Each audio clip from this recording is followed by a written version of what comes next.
Muy buena tarde, dependiendo de la zona horaria. Hola.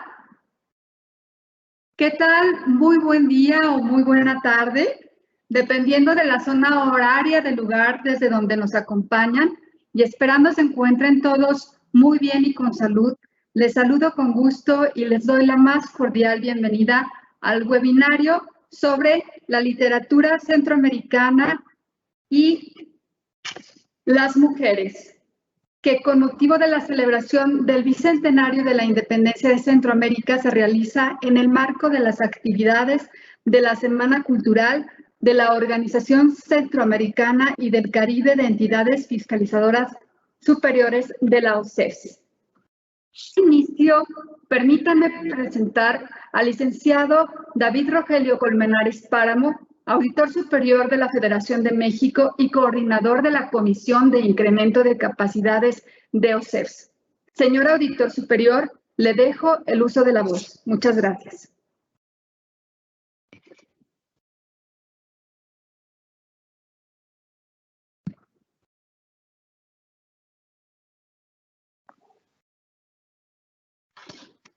Micrófono. Muchas gracias, discúlpenme que estábamos aquí en la oficina. Qué bonitas banderas. Le da mucho gusto, desde luego, estar con ustedes. ¿Sí? Saludar a mi amigo el doctor Edwin Humberto Salazar Jerez, Contralor General de Cuentas de la República de Guatemala y presidente de la OCES, a la que pertenecemos nosotros, al magistrado Ricardo Rodríguez, presidente del Tribunal Superior de Cuentas de la República de Honduras y secretario ejecutivo de nuestra organización, a la doctora María José Mejía, presidenta del Consejo Superior de la Contraloría General de Cuentas de la República de Guatemala, de Nicaragua, perdón, y bueno, titulares de todos de las entidades hermanas de Centroamérica y del Caribe. Les saludo con enorme gusto y agradezco el impulso que le dan a esta iniciativa. Y desde luego, también saludo a mis compañeras, a la maestra Verónica Ivette Hernández López de Lara, gracias por dar acompañamiento a este seminario. Y en fin, saludo a todos, fundamentalmente, es un tema que me decían ahorita dos colegas, que tenía que hablar de literatura centroamericana y las entidades de fiscalización superior, ¿no? Quiero decirles, no sé, cada quien tenemos nuestra formación, yo soy economista, estudié en la UNAM y siempre, yo recuerdo en 67, yo estaba en la prepa y en esa época los muchachos de la prepa leíamos aquí en México, fue un año antes del movimiento de 68, y teníamos nuestros bestsellers. En 67 aparece la primera edición de 100 años de soledad, de Gabriel García Márquez, colombiano.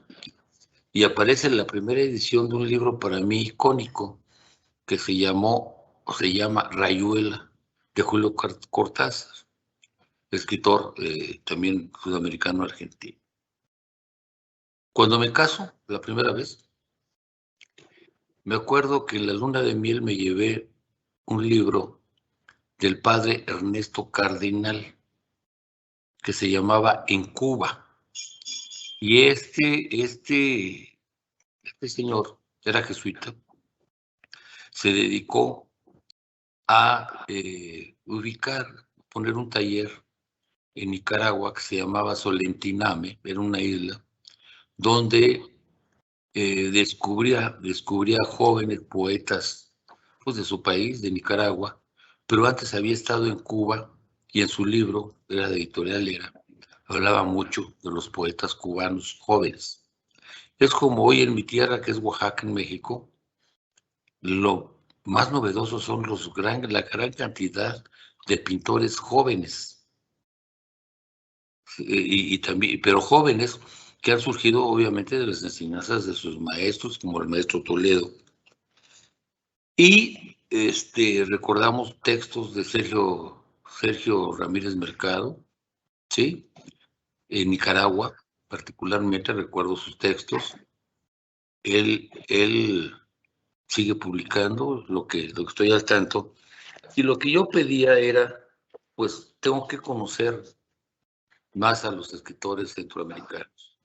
En una época había una colección que se llamaba Casa de las Américas, era cubana, y a mí me gustaba comprar esos libros porque traía libros de países que no teníamos la menor idea, de Mozambique, de Zambia, de América Latina, por supuesto, de países asiáticos, y me gustaba mucho encontrar esos libros porque encontraba saber una forma de pensar diferente y conocer la realidad de estas naciones.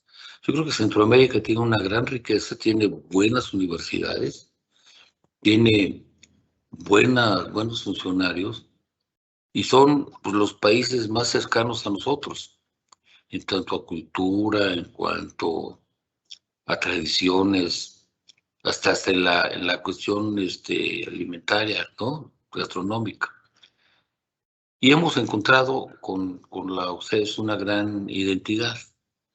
Desde que me invitaron a participar, lo cual estoy haciendo con mucho gusto con UCES y con mi amigo Edwin, pues me he sentido muy contento y la verdad que me gustó esto que están haciendo, este evento, y creo que va a ser muy productivo.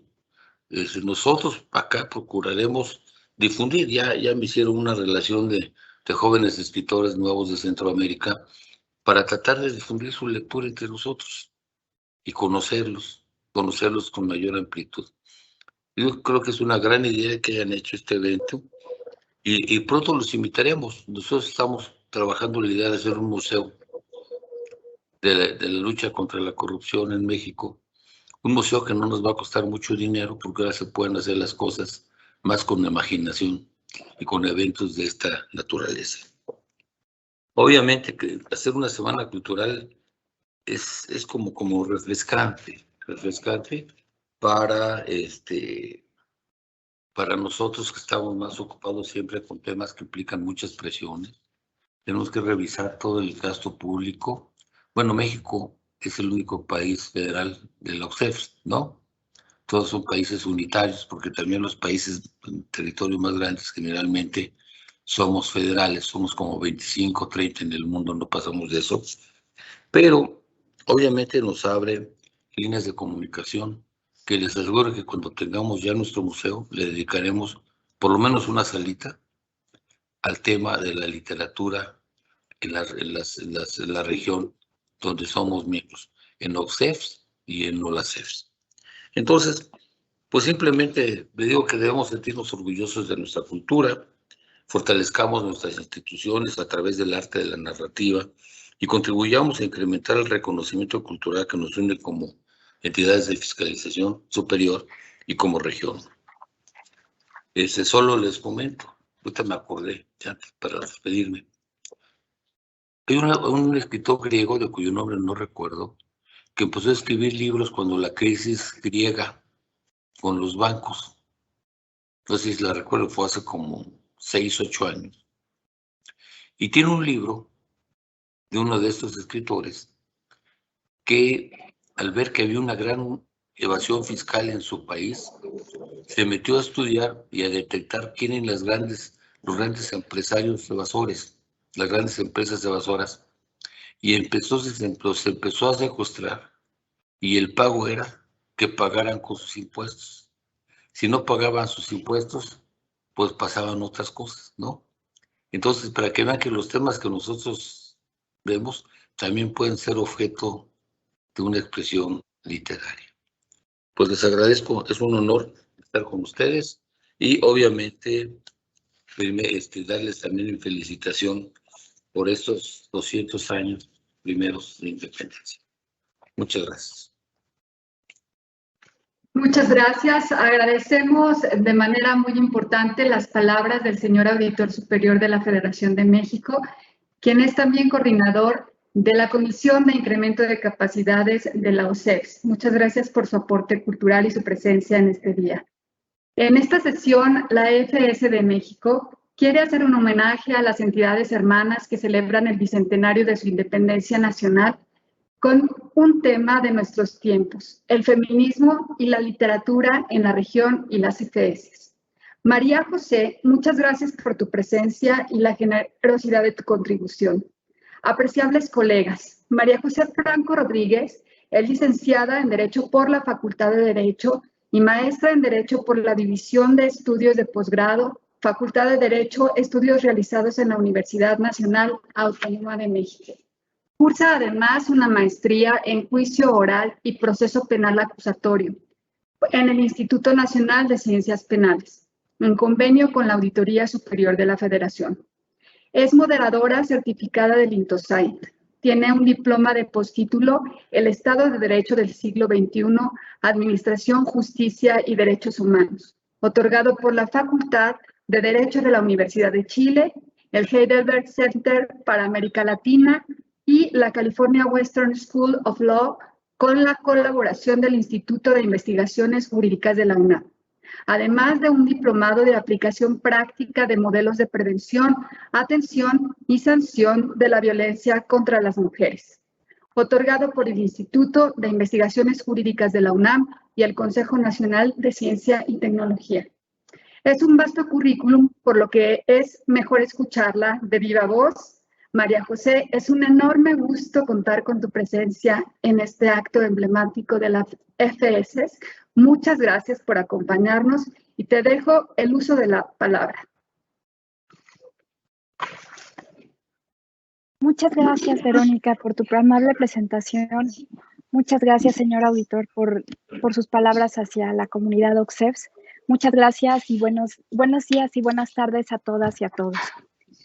El día de hoy quiero platicar con ustedes brevemente un poco sobre la lucha del feminismo y la participación de las mujeres en la literatura centroamericana en el marco de esta conmemoración por los 200 años de la independencia de Centroamérica, también de México y otros países latinoamericanos que en 1821 logran su independencia. En muchas ocasiones pensamos que las mujeres no forman parte de la historia porque no vemos sus historias personales, sus relatos personales reflejados en la literatura. No son grandes autoras reconocidas que han obtenido una gran cantidad de premios o no son quienes engalanan las grandes avenidas de nuestras ciudades por haber sido las grandes heroínas o las grandes luchadoras para consagrar la independencia en nuestros países. Sin embargo, sí estuvieron ahí y su participación fue clave para lograr todos estos procesos, tanto la independencia como la consolidación de los estados americanos en toda la región latinoamericana. Las mujeres hemos tenido una gran preocupación por nuestra historia, pero no solo por nuestra historia, por nosotras, sino también de nuestras comunidades y de nuestras familias. Muchas mujeres participaron de distintas maneras en la consolidación de la independencia. Aquí en México, una de las más célebres es Josefa Ortiz de Domínguez, que participa en la primera etapa de la independencia, ayudando a conseguir fondos, a reunir a muchas personas que después van a iniciar la independencia. Años después, Leona Vicario va a dar dinero para que se consolide la segunda etapa de la independencia y eventualmente otras mujeres van a participar en la conclusión de la independencia, que aquí en México fue un proceso que duró más de 10 años. Pero eso también ocurrió en Honduras, en El Salvador, en Guatemala, en Costa Rica, en toda la región. Porque las mujeres hemos buscado en general luchar por nuestros derechos, pero no solo luchamos por nuestros derechos, casi siempre también vamos a luchar por nuestra familia y por nuestra comunidad. Y ahí déjenme entrar un poco a la idea del feminismo. La idea del feminismo es conocer por qué las mujeres en ciertos momentos no hemos disfrutado de los mismos derechos que los hombres en las mismas circunstancias, por qué no podemos participar en la vida pública y tratar de revertir esa situación. No es buscar excluirnos, es buscar incluir y que todas y todos podamos participar en nuestras comunidades. La idea al fin es que si todas y todos tenemos los mismos derechos, todas y todos vamos a contribuir a que nuestras naciones vivan mejor y podamos tener todas y todos, idealmente, más felices. Voy a centrarme en algunas autoras que son literatas, pero que también van a ayudar a consagrar la idea del feminismo en toda la región latinoamericana. Déjenme contarles algo. El feminismo ha tenido muchas etapas. Ahorita estamos hablando de la tercera ola del feminismo. Un feminismo, digamos, más moderno, en donde ya discutimos temas muy diversos, pero el feminismo ha tenido distintas etapas. La primera etapa del feminismo fue una época que inició, aunque no me lo crean, ahí por 1700, 1600, donde algunas autoras europeas empiezan a preguntarse por qué las mujeres no tienen derechos, por qué las mujeres no pueden escribir, por qué las mujeres no tienen derecho a ser las dueñas de sus casas, por qué tienen que casarse y por qué al casarse quedan bajo la tutela de sus maridos, o si no están casadas, no pueden ejercer su patrimonio de manera directa y tienen que también tener la protección de un hombre. Y empiezan a cuestionarse por qué esto funciona así. Esta primera etapa del feminismo no es conocida por ser un movimiento social. Va a abarcar de 1600 a 1800 y vamos a encontrar autoras como Mary Ashton que se van a preguntar por qué esto es así y qué podemos hacer para cambiar. Para ellas lo básico era que las mujeres tuviéramos derecho a la educación, es decir, pudiéramos acceder a las escuelas, pudiéramos formarnos y eventualmente con este derecho empezar a participar en la vida pública. Muchas mujeres, por ejemplo, las salonières en la Revolución Francesa, ellas ayudan a formar grupos de discusión en donde eventualmente las personas que van a participar ya en la consolidación de la Revolución Francesa se empiezan a unir y empiezan a discutir sobre la viabilidad de la República Francesa, por qué era necesario concluir con el proceso del absolutismo. Ahí estuvieron. Algunas de clase alta, otras de clase media alta, como Olympe de Gaulle, que ella va a sacar su versión femenina de la Declaración Francesa de los Derechos del Hombre y del Ciudadano. Y va a exigir, junto con otros revolucionarios, va a preguntarse por qué las mujeres, si son la mitad de la comunidad, no tienen derecho a participar. Y si eso no rompe ese principio de igualdad que es la columna vertebral de la Declaración Francesa. Todos somos iguales y si somos todos iguales, todos participamos en las decisiones del Estado. Pero ¿por qué no va a ser igual la mitad de la población? Todas esas influencias van a llegar aquí a nuestro continente, a Latinoamérica, van a llegar eventualmente. Y las mujeres van a empezar a leer y a organizarse. Todas no. Como ustedes saben, van a ser mujeres de clase alta las que van a empezar a participar en todos los movimientos de lucha de la independencia. ¿Por qué? Son quienes tienen acceso a educación, son quienes saben leer, quienes saben escribir. Otras mujeres de otros sectores de la sociedad no tenían acceso a esas mismas oportunidades. Vamos a encontrar en ese periodo, por ejemplo, a Sor Juana Inés de la Cruz. Sor Juana Inés de la Cruz, en toda su literatura, se va a preguntar cuál es el papel de la mujer. Eso lo vamos a encontrar en sus obras de teatro, en su poesía y en sus ensayos. Todas las cartas que mandó para responderle a las autoridades eclesiásticas de su época y que las escribía como hombre. Hoy en la actualidad existen más o menos, no sé si conozcan a la Organización de Estados Americanos. La Organización de Estados Americanos, esta gran ONU que solo funciona en América, esta organización tuvo una gran participación de mujeres al inicio de su proceso de consolidación. En esa época, finales de 1800, 1880, 90, para principios del siglo XX, 1900, 1910, 1920, la Organización de Estados Americanos ya se estaba empezando a formar.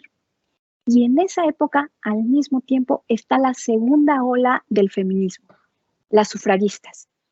Este grupo de mujeres ya estaba organizado. Aquí ya el feminismo se transforma de un movimiento de pensamiento a un movimiento de pensamiento y un movimiento social.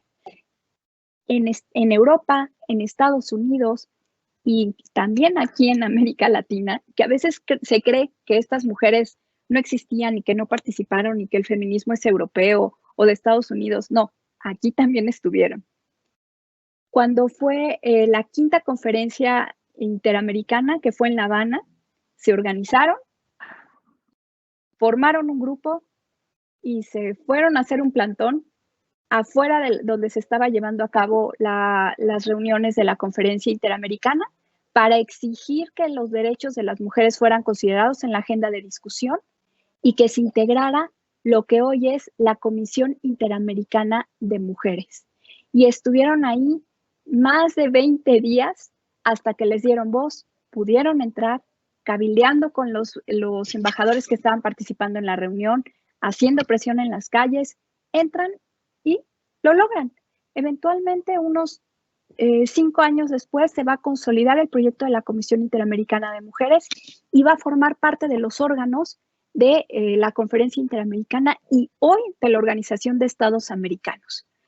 Para cuando en 1948, cuando sale la Declaración Americana de los Derechos y Deberes del Hombre, 10 de mayo de 1948, ellas ya tienen 2 proyectos para el reconocimiento de los derechos civiles y políticos de las mujeres en América.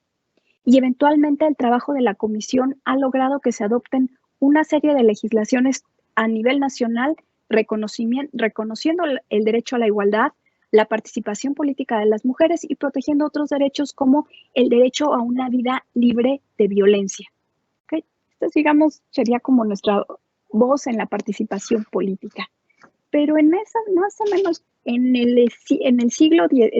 los inicios del siglo XX, las mujeres empiezan a tener ya una participación muchísimo más clara en la literatura, porque en la literatura hay algo muy importante. La literatura nos ayuda a conocer nuestra experiencia de vida, nos da una voz, pero también nos hace conocer cómo viven las mujeres y conocer la realidad de distintas mujeres en distintos estratos sociales y también de distintas familias y también la realidad de nuestros países.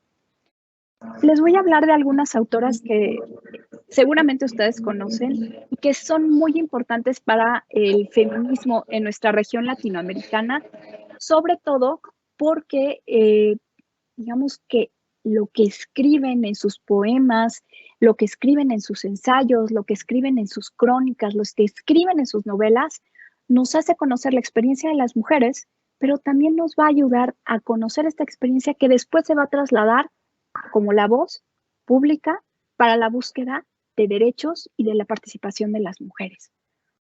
Una de ellas es, no sé si han oído hablar de ella, Josefina Vicens. Josefina Vicens es tabasqueña, mexicana, nació en 1911. Fue la primera autora mexicana en recibir el premio Javier Villaurrutia por una novela que escribió en 1958 que se llamaba El libro vacío. Este premio le fue otorgado en una época en donde los grandes autores eran reconocidos en la literatura latinoamericana, autores como Juan Rulfo y Octavio Paz. Es Octavio Paz que gana el Premio Nobel de Literatura. En este libro, Vicens nos cuenta qué es lo que siente un escritor o qué es todo lo que va pasando a un escritor o una escritora al escribir una novela. Y esto va a ir un poco de la idea, más o menos en esa época, que Simone de Beauvoir explicaba en El segundo sexo. En El segundo sexo, Simone de Beauvoir empieza a cuestionarse por qué la condición de las mujeres siempre va a ser cuestionada a partir de su experiencia en la Sorbonne y en la Academia Francesa. Ella era una filósofa y siempre le preguntaban, ¿y usted como mujer ve lo mismo en la filosofía? ¿Ve lo mismo en los problemas del ser y la existencia? ¿Por qué le preguntaban eso? Y ella, a partir de esas interacciones, porque mucha de la literatura de Simone de Beauvoir sale de su propia experiencia, sale de lo que vive, ella se empieza a cuestionar por qué le preguntan a la mujer si su experiencia es distinta. Y dice que sí, que nuestra experiencia es distinta porque somos mujeres y al ser mujeres nuestra experiencia en la sociedad es distinta. Pero que eso no tiene un impacto en nuestra habilidad y en nuestras capacidades para escribir, para generar teorías o para participar en la vida pública. Por ejemplo, en este libro, Vicens nos va a decir, va a buscar su voz y va a buscar tener una narrativa propiamente femenina en sus novelas, en donde va a tratar de explicarnos cómo se vive y cómo viven las mujeres y también tener una voz poderosa, con historias poderosas. Mucha buena parte de su obra va a inspirar guiones cinematográficos de la época de oro del cine mexicano. Otra autora importante fue Idea Vilariño.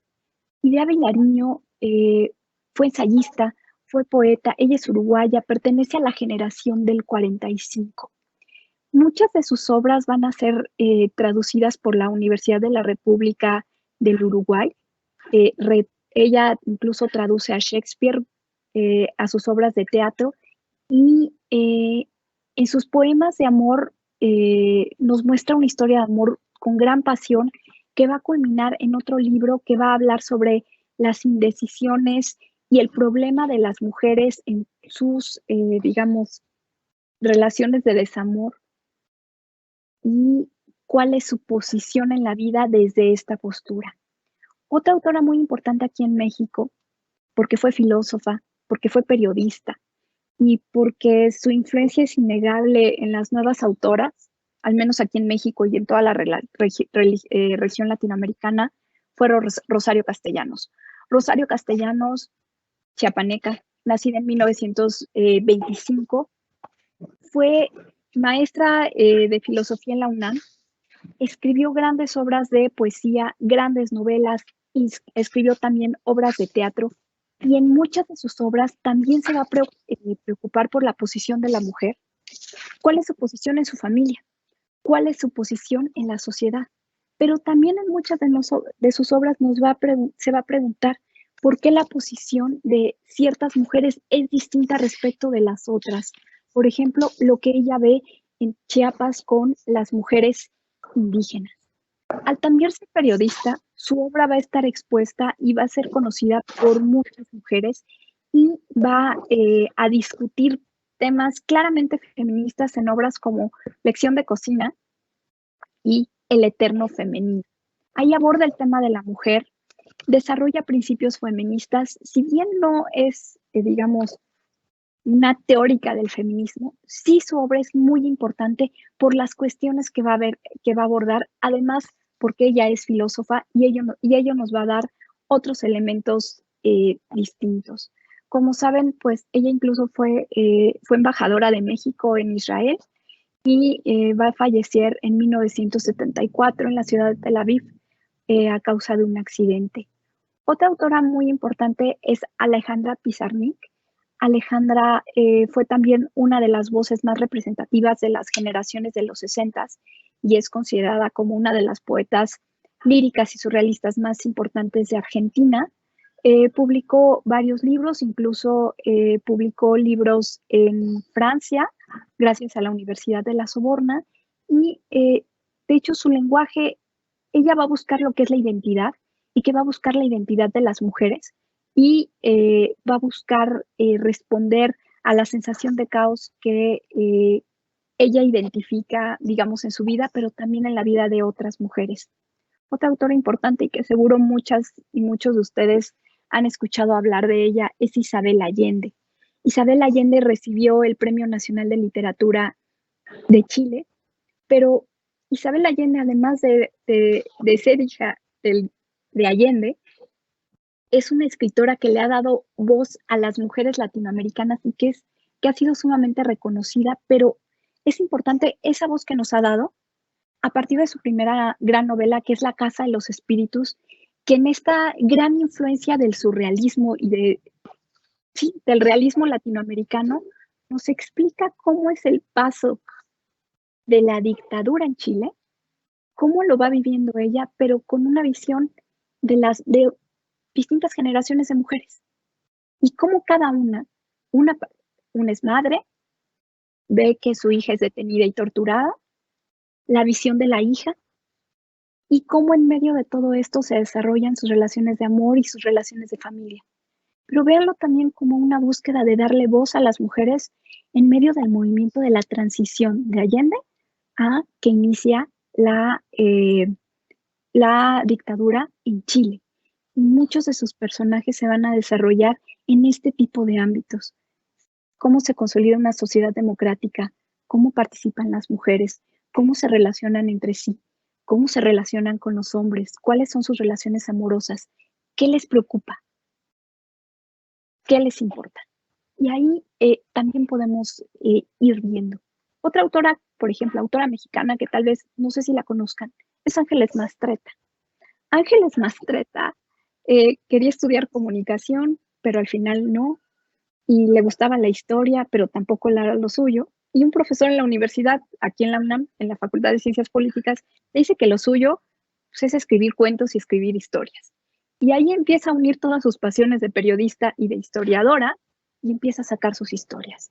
Si leen sus obras, también van a ver que son mujeres posicionadas en ciertos momentos clave de la historia mexicana y cómo van a participar, no de manera directa, ellas no van a salir, algunas de sus personajes sí van a salir a las calles y van a formar parte de conflictos, pero otras es cómo participan detrás, cómo van viendo el movimiento histórico, el movimiento social, a partir de las relaciones que tienen con ciertos hombres, que eso lo van a ver, por ejemplo, en Arráncame la vida, ¿no? Que es una de sus obras más conocidas.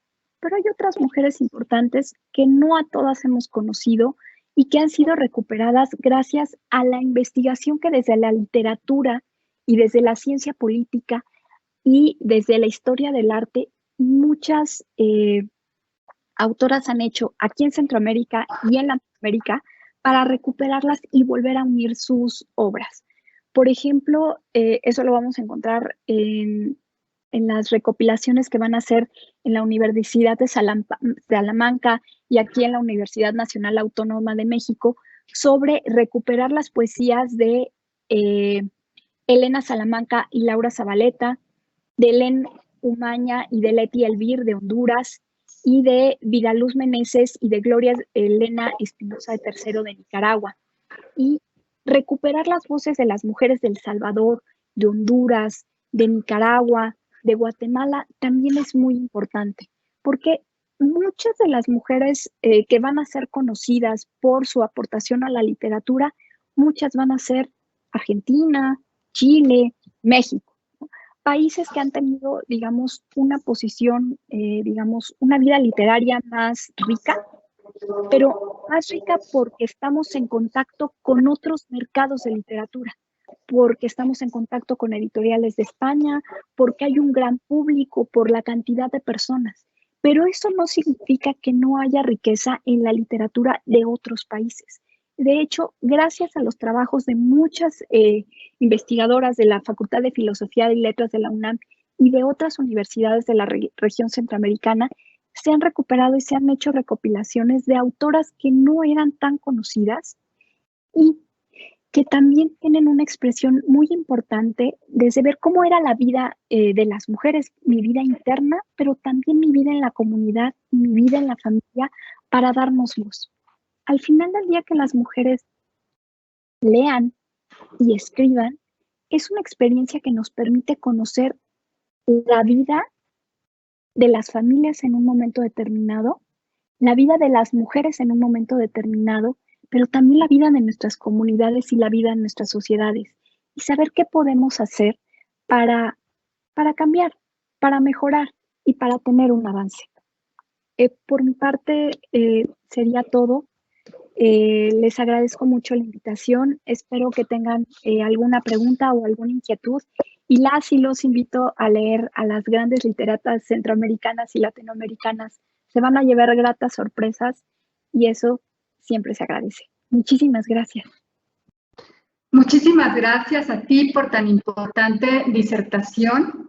Y antes de dar paso a las preguntas del público, quisiera preguntarte tu opinión sobre cómo crees que el feminismo y la literatura puede reforzar la identidad de los países de Centroamérica, el Caribe y México. Creo que es clave para reforzar nuestra identidad porque nos habla de la vida de la mitad de nuestra población, pero también de nuestra vida comunitaria. Las mujeres hacemos redes para sobrevivir. Todas y todos necesitamos redes de apoyo, pero las mujeres somos muy particulares en esto. Y las mujeres hacemos redes en nuestras comunidades.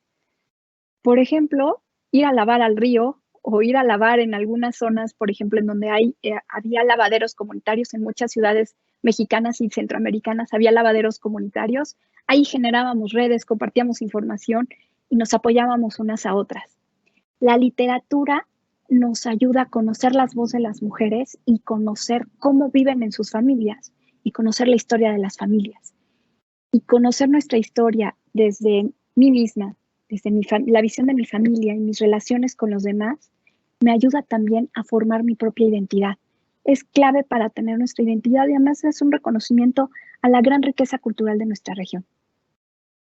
Muchas gracias, estimada María José. Gracias, Verónica. Oye, ¿te hago un comentario? ¿Puedo, Verónica? Sí, adelante, por supuesto. Es un honor. Escuché con interés lo que dijo María José. Desde luego es imposible hacer un recuento de todos los serios secretos. Por ejemplo, en Oaxaca hay un grupo de poetas que hacen sus propios libros, ¿no? Y hay muchas mujeres. Me acuerdo un taller en el cual mi primera esposa participaba con Elena Poniatowska, la esposa de Ortega Ruiz, un periodista que está ahorita en El Financiero, ¿no? Bloomberg. Y se caracterizaban por hacer muchos cuentos y muchos cuentos eróticos. Hubo también en esa época un disco de Maggi Bermejo que se llama Las Poetas, como un homenaje a las poetas suicidas. Alfonsina Storni, inclusive incluían a esta, ¿cómo se llama?, que compuso Gracias a la Vida, y Maldigo. Y después, ¡pum!, se suicidó por una decepción de amor, la misma que escribió Gracias a la Vida, ¿sí? ¡Pum!, que se suicida. Una que se metió, pues Alfonsina Storni, en fin. Y entonces, como que en las comunidades, en los programas sociales, siempre descansan fundamentalmente cuando tratas de que beneficien a la familia en las mujeres. Granjas avícolas que llevan las mujeres. Ahora, por ejemplo, a los caminos rurales que están haciendo en Oaxaca, que le llaman el tequio, están haciendo unos caminos rurales preciosos y participan lo mismo hombres y mujeres haciendo este trabajo. Yo creo que el término del feminismo debe ser la igualdad. Sí. Si vieras, hay un libro, seguramente tú sí lo conoces, María José, que escribió Esther Vilar. ¿Nunca lo viste? Sí. El varón domado. Bueno, ahorita parecería una herejía, ¿no? Y en mi casa, sí o no, y en mi casa, mi mujer leía mucho a Simón de Beauvoir. El niño está chiquito, mi hijo hoy ya es doctor en filosofía, doctor en letras y trabaja, es maestro de tiempo completo en Boston. Y entonces siempre cuando salíamos le decía, mamá, se te olvida tu libro de Simón de Beauvoir, ¿no? Sí, y yo lo leí, ella fue pareja de Jean-Paul Sartre, ¿no? Y ella decía que Jean-Paul Sartre, la única ofensa que podía hacerle, no vivían juntos, podía hacerle era morirse, ¿verdad? Y yo creo que es un tema que hay que abordarlo desde el punto de vista también de la literatura con la vida cotidiana de las mujeres. Vemos los dramas que están sucediendo con la migración, lo que vemos que pasa en muchos países de Centroamérica, en muchas regiones de México. Por ejemplo, Oaxaca es un estado donde una comunidad metió a la cárcel a la presidenta municipal y a su cabildo.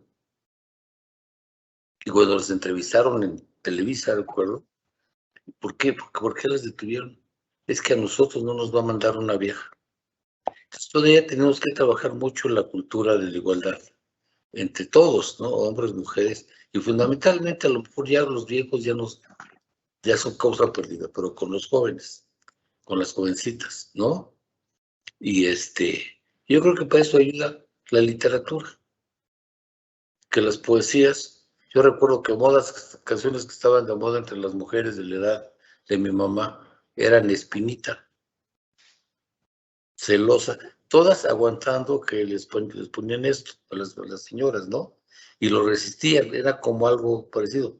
Un día le hice una broma a mi suegra, me dice, mira, pues mi esposo es mío de aquí a la puerta, fuera de la puerta, quién sabe. O era común, hicimos encuestas en esa época y preguntábamos en ciertas zonas de la Ciudad de México y del Estado de México, ¿y por qué van a votar? Estamos hablando de 1974. Y te contestaban, adivina qué contestaban, María José. Híjole, no sé. Tú lo que me decía mi mamá, ¿por qué va a votar madre? Por quien diga tu papá.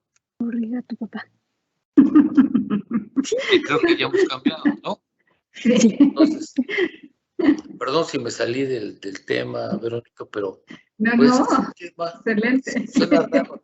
Digo que estaban aquí dos colaboradoras, mujeres, y me dice, ¿y tú qué vas a hablar? ¿Quién te escoge esos eventos? Le dije, no, yo pedí que sí me invitaran.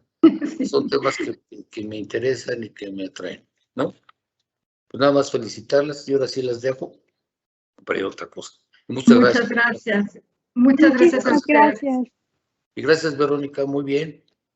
Muchas gracias a usted. Gracias por su participación y su presencia. Fue un honor. Gracias. Pues bueno, es enriquecedor todo lo que nos ha compartido el señor Auditor Superior de México. Por supuesto, ha sido un gusto poder escucharlo y esa experiencia y ese acervo cultural que también es parte de la experiencia de la vida que nos comparte, bueno, nos deja con una sonrisa, ¿no? Saber que cómo han cambiado las cosas para las mujeres en esta parte del mundo, en Latinoamérica, en México y en el Caribe, y seguir siendo un punto de referencia para seguir expandiendo el enfoque feminista en la región. Muchas gracias, María José. Y bueno, vamos a preguntar algunas cosas interesantes que nos han hecho llegar de nuestros asistentes el día de hoy. Por aquí se seleccionaron algunas. Voy a tomar una de las preguntas que se repitió. Nos comentan que qué libros deberíamos leer los adultos para fortalecer nuestro conocimiento sobre feminismo y cuáles deberíamos leer a los niños y a las niñas. Hay un libro, no recuerdo la autora, pero se lo voy a pasar, es Mamá, quiero ser feminista. Y es un libro muy sencillo, trae dibujitos y explica qué es el feminismo, pero lo explica de una manera muy alegre y que va de la mano de lo que nos acaba de decir el señor auditor, el licenciado David Colmenares. Es que a veces pensamos que el feminismo es quítate tú para ponerme yo. No, es la lucha de la igualdad y porque todas y todos tengamos voz y participemos en todo. Y esa es la idea que está detrás de este libro, es Mamá, quiero ser feminista. No recuerdo a la autora, pero ese sería muy bueno. Mamá, quiero ser feminista. Es un libro súper fácil con muñequitos y muñequitas que nos ayuda a entender qué es el feminismo. Muchas gracias. Otra de las preguntas seleccionadas es, ¿nuestra labor en las FS se puede enriquecer con el estudio del feminismo y de la literatura? Híjole, mira, primero vamos a recordar que nosotras y nosotros que trabajamos en las FS y nuestros equipos auditores somos seres humanos. Y la literatura nos enriquece muchísimo a nosotras y a nosotros en nuestra experiencia vital. O sea, leer nos despierta la imaginación, nos ayuda a distraernos, es súper importante. Leer literatura, aparte, yo creo que nos ayuda a ejercer algo bien importante en las y los seres humanos en todos nuestros ámbitos de la vida. La empatía, la capacidad de ponernos en el lugar de los otros y entender sus problemas. Y eso es clave cuando somos auditoras y auditores, porque no nada más es el papelito, o sea, la cuenta, ¿no? Que cuadre. Sí, eso es bien importante, pero todas y todos sabemos que detrás de ese número o de esa cuenta que no cuadra está la vida de muchísimas personas y que de acuerdo con la INTOSAI, nuestro deber es marcar la diferencia en la vida de la ciudadanía y para eso necesitamos ser empáticos. No es solo el dinero, ¿por qué no se gastó bien? Y en eso, ¿en qué impacta en la vida de las comunidades a las que servimos? Entonces, sí es clave. Estudiar el feminismo aparte nos puede ayudar sobre todo al análisis de ciertos aspectos de auditoría. Ahorita no sé si han escuchado de esta auditoría que está promocionando IDI de la INTOSAI, que es la auditoría TAI, que el TAI es de acceso a la información, rendición de cuentas, pero la I es de inclusión.